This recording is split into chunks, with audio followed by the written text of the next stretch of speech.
Bonjour, donc aujourd'hui nous allons faire la seconde vidéo à propos du flotteur commun. L'idée, maintenant qu'on a vu la physiopathologie du flotteur commun, qu'on a compris comment fonctionnait une macro-réentrée, qu'on sait repérer sur un électrocardiogramme un flotteur commun, nous allons voir, là on va parler plus d'électrophysiologie, comment on fait le diagnostic endocavitaire d'un flotteur commun, comment on confirme avec certitude qu'une tachycardie est bien un flotteur commun.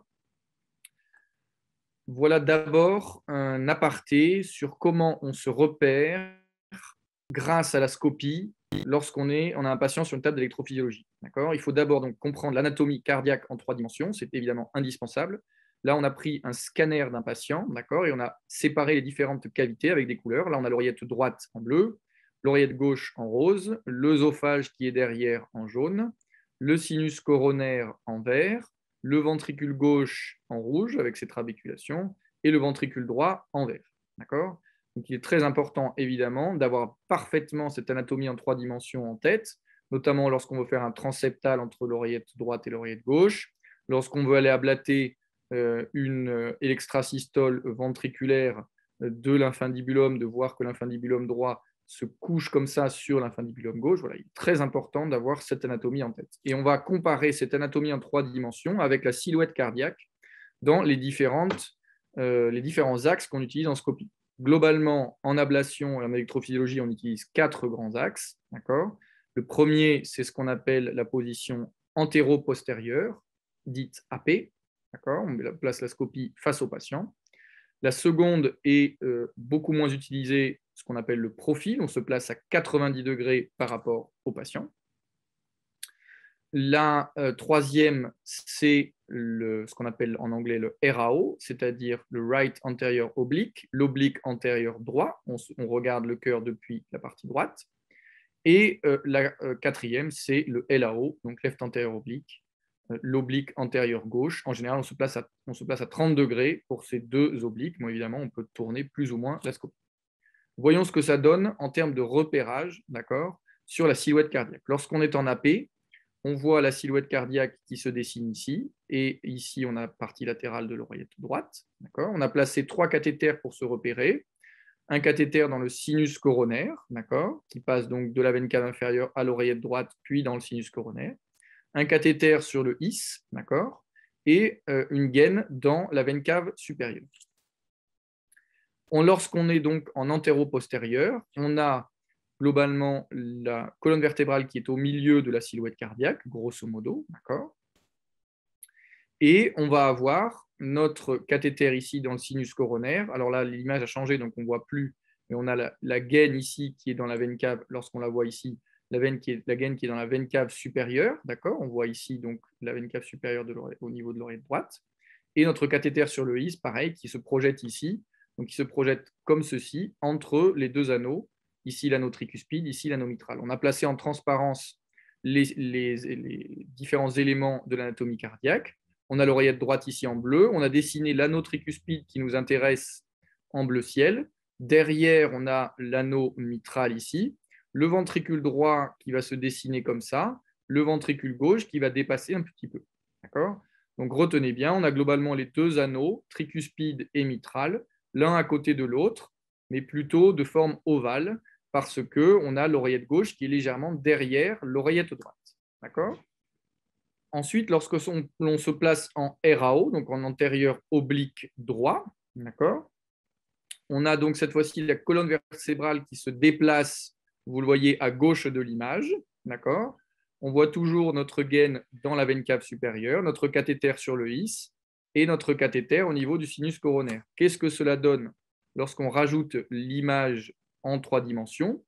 On a notre oreillette droite qui se projette ici et l'oreillette gauche qui se retrouve vraiment derrière l'oreillette droite. Et donc, les deux anneaux sont superposés l'un par rapport à l'autre.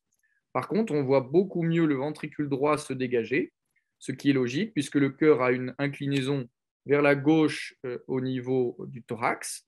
Donc, lorsqu'on se décale vers la droite, on regarde le cœur à peu près à 90 degrés par rapport à son axe antéro-postérieur comme cela, d'accord. Donc, avec sur la partie postérieure la veine cave supérieure et inférieure, puis l'oreillette droite, puis le ventricule droit. Donc, le RAO nous permet de savoir si notre cathéter, par exemple, est plutôt loin à l'apex du ventricule droit, au niveau de l'anneau tricuspide ou dans l'oreillette droite. Elle donne une bonne information sur la profondeur, d'accord, de l'avancée de notre cathéter, d'accord, et on voit donc le sinus coronaire, lui, comme il est le long de l'anneau mitral derrière, qui s'enroule comme ça derrière. Et on voit notre cathéter qui est dans la veine cave supérieure. Lorsqu'on se place en LAO, au contraire, on a la colonne vertébrale qui se déplace du côté droit de l'image, d'accord.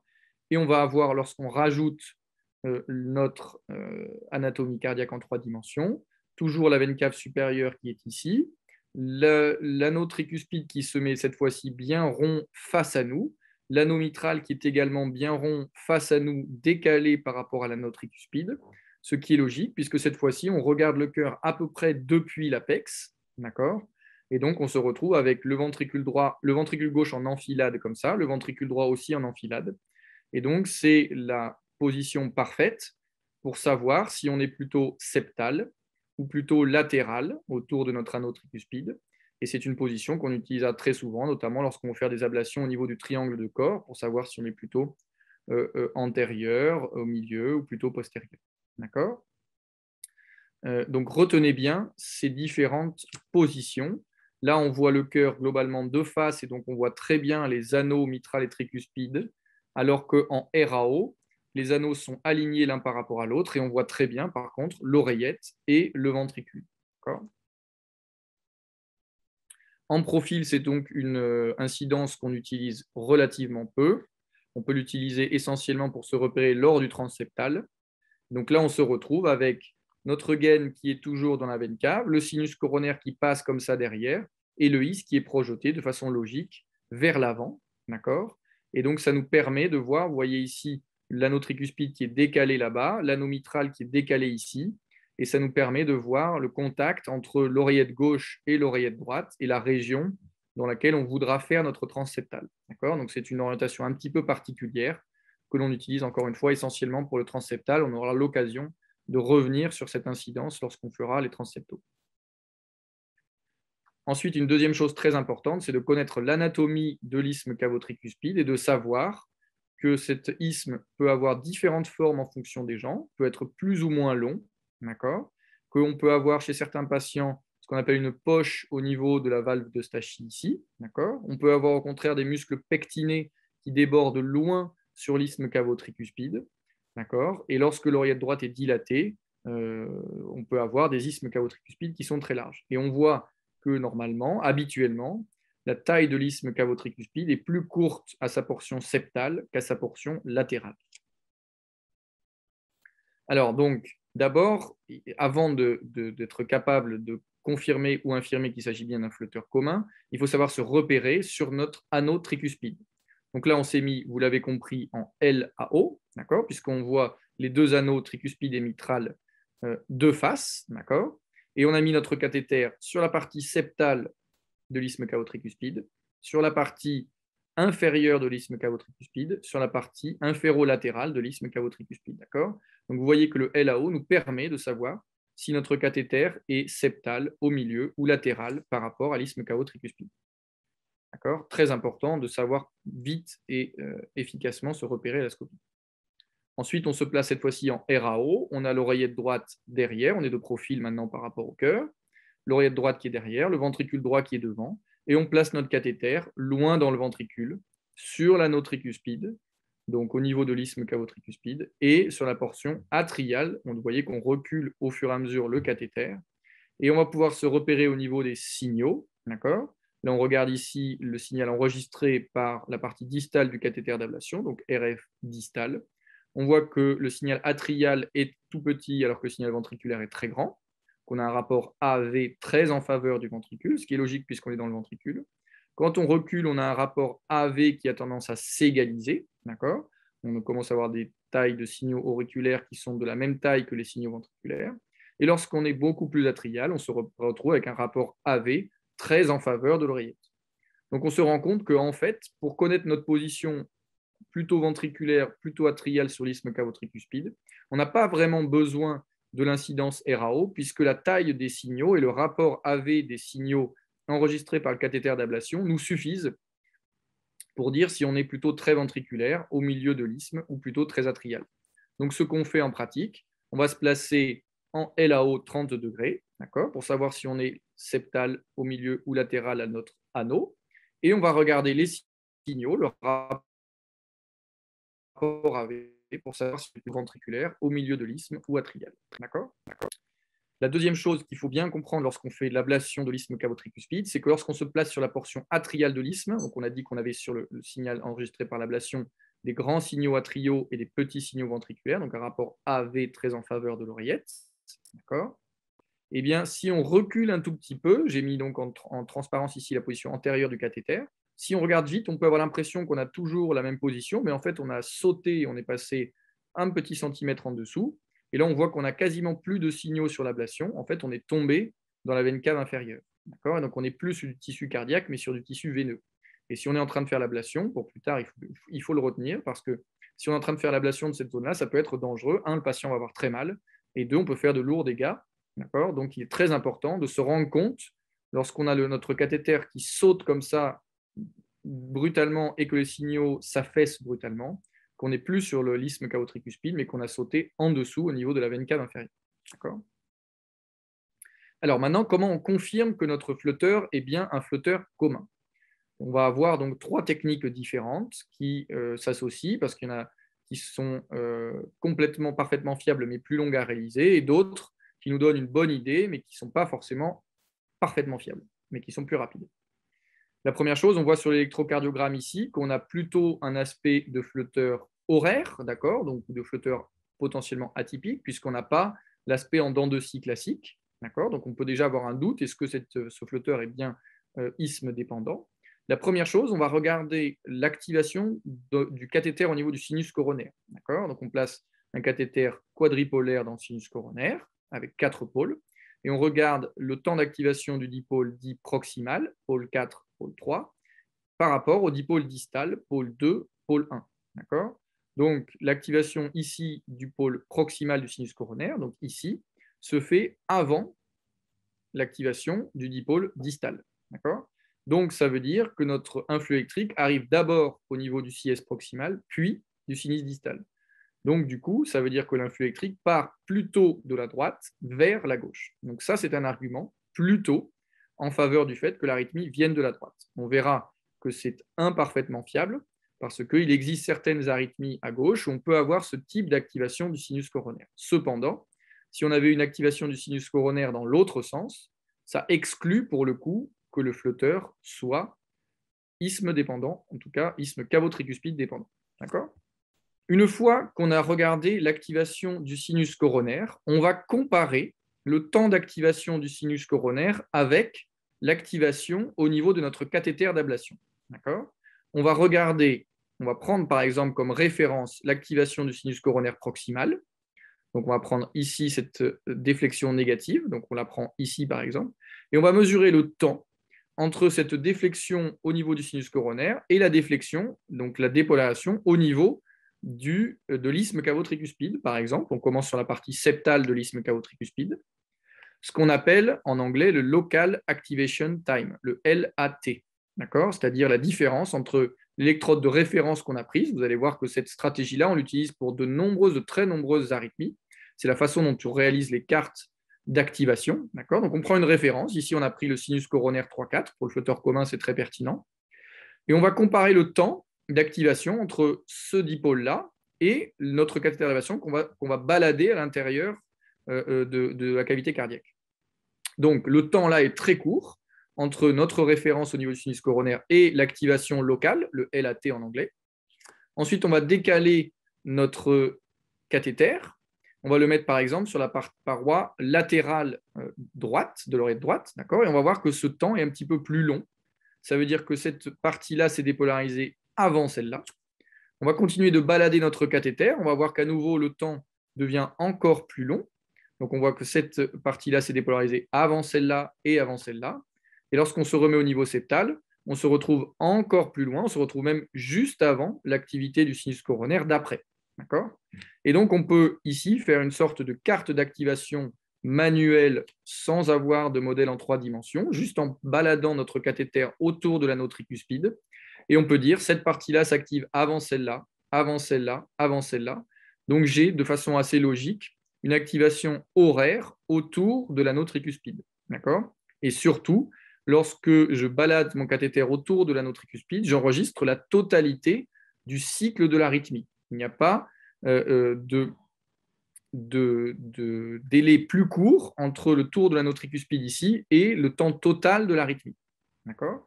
Donc ça nous donne à nouveau un très bon argument en faveur du fait qu'il s'agisse d'une arythmie autour de l'anneau tricuspide.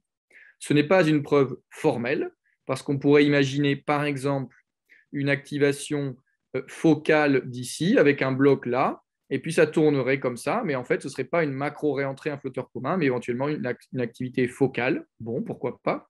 On pourrait aussi imaginer une micro-réentrée ailleurs ou une macro-réentrée ailleurs avec une activité passive, une activation passive autour de l'anneau tricuspide. En tout cas, on sait qu'il y a un influx qui tourne autour de l'anneau tricuspide et qui met le même temps, d'accord, pour faire un tour qu'un tour de flotteur. Donc ça commence à devenir très probable qu'il s'agisse d'un flotteur commun horaire, d'autant plus qu'on a dit qu'on avait l'activation du sinus coronaire qui était déjà en faveur.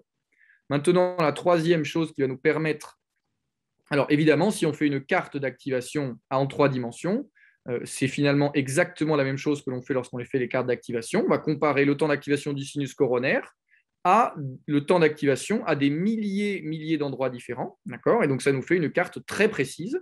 Et on peut dire, bah là, ici, ça s'active avant ici, avant ici, avant ici, etc. Là, on voit que c'est un autre exemple, puisqu'il s'agit d'un flotteur commun, pour le coup, anti-horaire, d'accord, plus classique. Donc, c'est exactement le même principe qu'on utilise lorsqu'on fait notre petite carte d'activation comme ça, à l'œil nu, grâce à la scopie, et lorsqu'on fait des cartes d'activation en 3 dimensions, on utilise exactement le même principe. On compare le temps d'activation local, le LAT en anglais, à une électrode de référence qui ne bouge pas. Ce qui est très important, évidemment, c'est que lorsqu'on fait notre petite carte ici, l'électrode au niveau du sinus coronaire soit bien fixe et ne bouge pas, sinon on fausse complètement les temps d'activation. D'accord?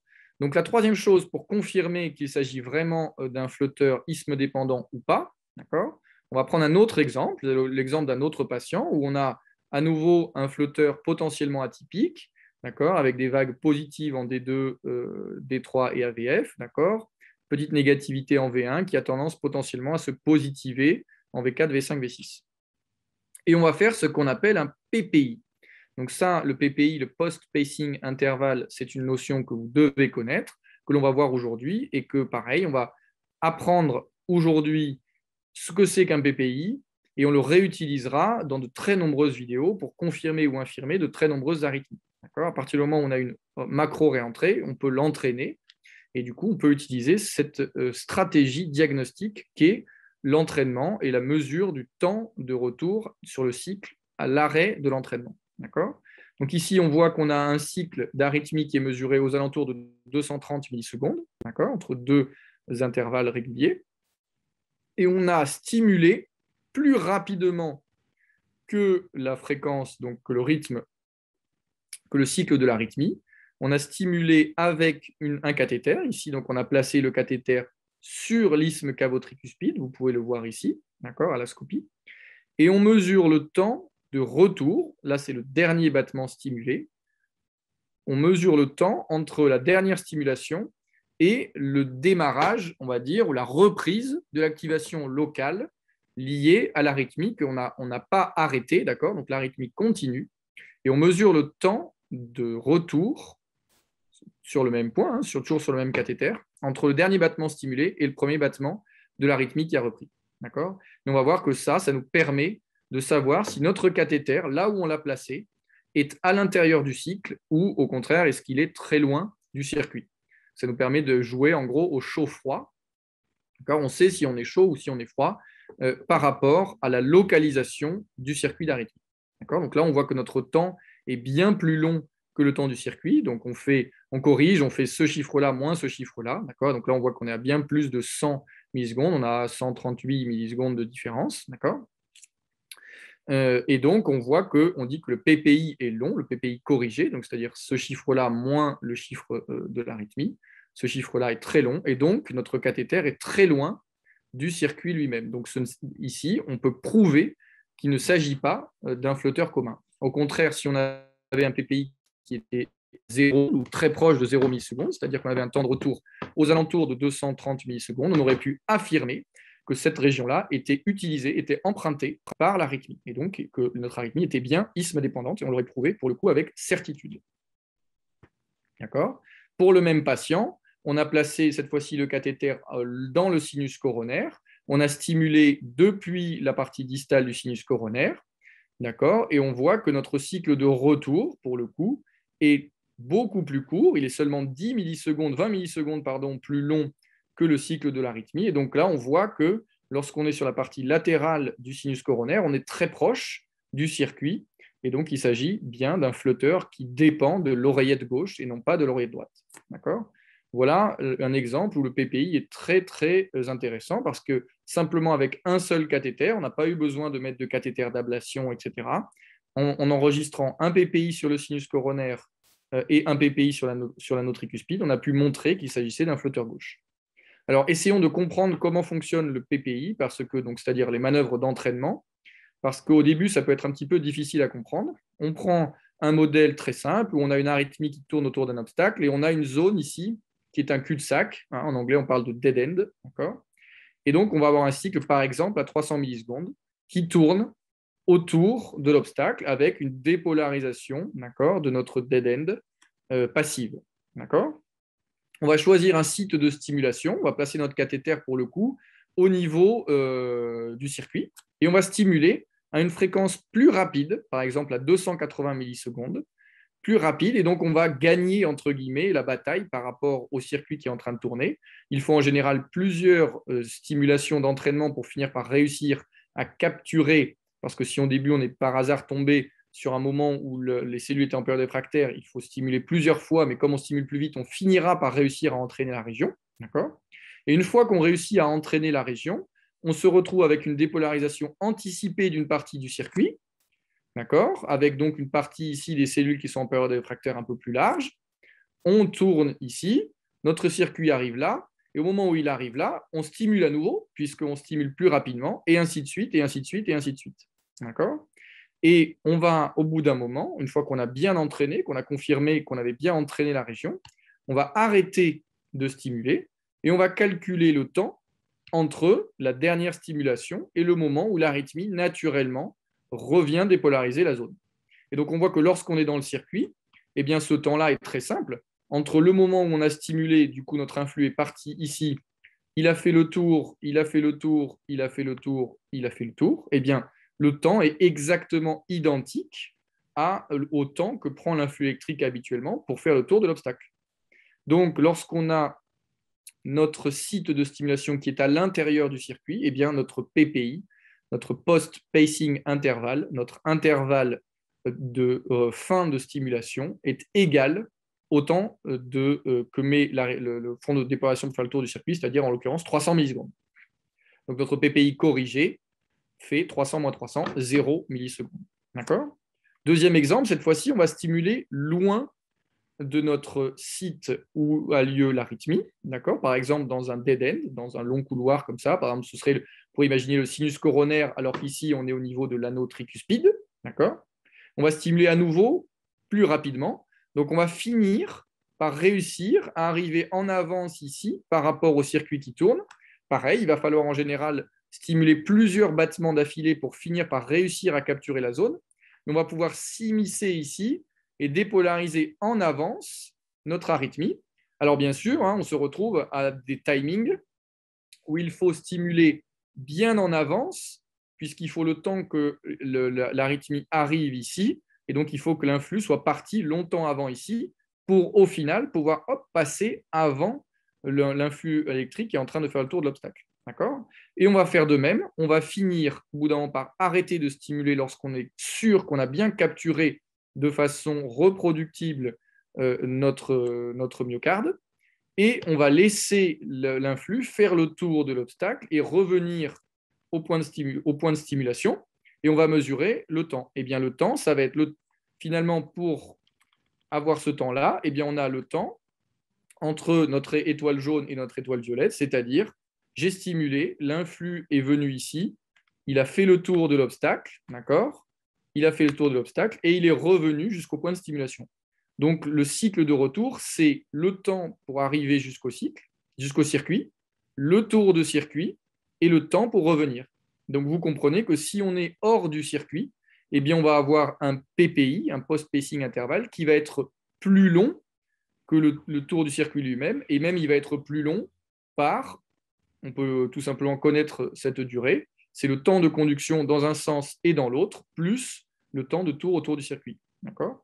Et donc, plus on aura un PPI qui sera long, plus on sera loin de notre circuit. C'est comme ça qu'on peut jouer au chaud-froid entre un PPI qui est à 0, un PPI qui est à plus 100 millisecondes. Si on avait stimulé ici, on aurait été à plus 50 millisecondes. Ici, à plus 20. Ici, à plus 10. Et là, on est à 0.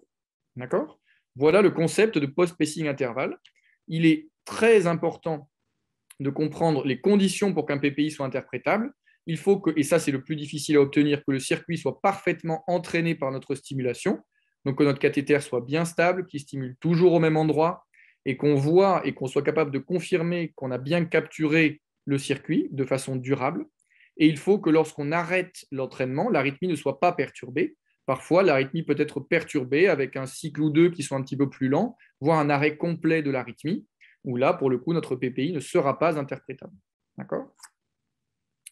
Donc, retenez de cette vidéo, 1, qu'il faut bien connaître l'anatomie de la région de l'ICT pour la comprendre. 2, qu'il est très important de savoir se repérer avec la scopie en LAO pour savoir si on est plutôt septal au milieu ou latéral à l'isthme cavo-tricuspide. En RAO et ou surtout grâce au rapport AV pour savoir si notre cathéter est plutôt sur la partie ventriculaire de l'isthme cavo-tricuspide, sur le milieu ou sur la partie atriale de l'isthme cavo-tricuspide. Et surtout, l'objet de cette vidéo, de savoir confirmer qu'on a bien un flotteur commun. On place un cathéter quadripolaire dans le sinus coronaire, on vérifie que le sinus coronaire s'active de façon proximale à distale. On place un autre cathéter et on le balade autour de l'anneau tricuspide et on confirme qu'il s'agit bien d'une arythmie qui tourne autour de l'anneau tricuspide, soit de façon horaire, soit de façon anti-horaire. Et pour avoir la certitude diagnostique, on fait un entraînement sur l'isthme cavo-tricuspide. Si le PPI est très court, moins de 30 millisecondes, on sait que l'arythmie fait le tour de l'anneau tricuspide et qu'elle est isthme dépendante et donc qu'il s'agit bien d'un flotteur commun. Je vous remercie.